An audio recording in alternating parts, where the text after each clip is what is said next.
আজকে কলা দিয়ে পিঠা বানাবো। তো হ্যালো এভরিওয়ান, আসসালামু আলাইকুম। আপনারা সবাই কেমন আছেন? আশা করি সকলে ভালো আছেন। আমি আল্লাহর অশেষ রহমতে আপনাদের দোয়ায় পরিবারের সকলকে নিয়ে অনেক ভালো আছি। আজকে আপনাদের সাথে শেয়ার করব কলা দিয়ে পিঠা। তো যাই হোক, দেশের থেকে অনেক কলা নিয়ে আসছিলাম, আমাদের গাছের কলা। তো যখন আমরা ঢাকা নিয়ে আসি, অনেক কলা, প্রায় এক বস্তা কলা নিয়ে আসছি ঢাকা। তো দেখি কলাগুলো এখন কি করা যায়, তাই ভাবলাম কলা দিয়ে কিছু পিঠা বানাই। তো এখানে আমি এক ফানা কলা দিয়ে দিয়েছি। কলাটা প্রথমে আমি হাত দিয়ে একদম গালিয়ে নিয়েছি, এরপরে একটু একটু করে আটা দিয়ে আমি মুথে নিচ্ছি।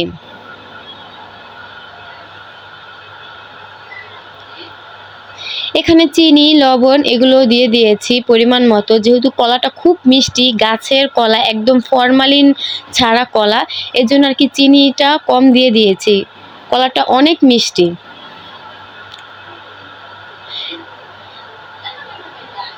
তো আটা দেওয়ার পরে আমি একটু একটু করে পানি দিয়েছি আর একটু একটু করে মুথে নিয়েছি। তো যাই হোক, সুন্দর করে আমার মুথে নেওয়া হয়ে যাচ্ছে।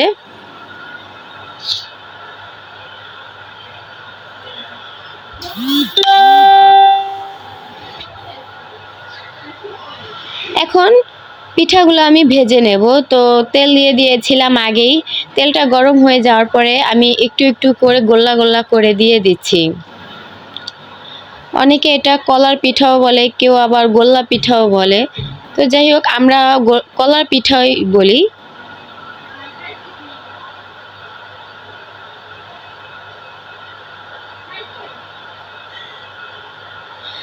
তো গাইজ, ভিডিওটি ভালো লাগলে অবশ্যই একটা লাইক দিবেন, কমেন্ট করবেন, শেয়ার করবেন, এমনকি সাবস্ক্রাইব করে আমার চ্যানেলের পাশেই থাকবেন।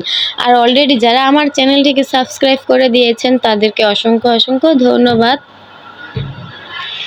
তো আমার চ্যানেলটি সাবস্ক্রাইব করে পাশে থাকুন নতুন নতুন ভিডিও পাওয়ার জন্য।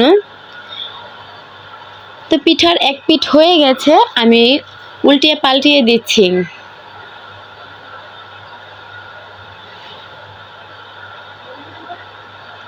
আর কলার পিঠা কিন্তু খেতে খুব ভালো লাগে। কার কাছে কেমন লাগে আমি জানি না, তো আমার কাছে খুব পরিমাণে ভালো লাগে, অনেক স্বাদ ও টেস্টি লাগে।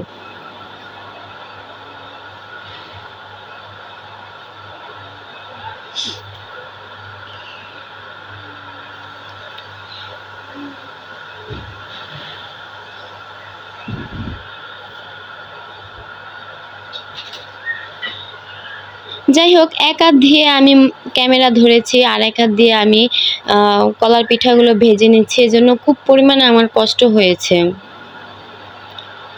পিঠাগুলো আমার হয়ে গেছে। এখন আমি জালি চামচ দিয়ে উঠিয়ে নেব, যাতে করে তেলগুলো না উঠে।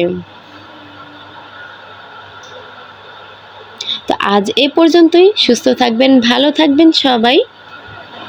আল্লাহ হাফেজ।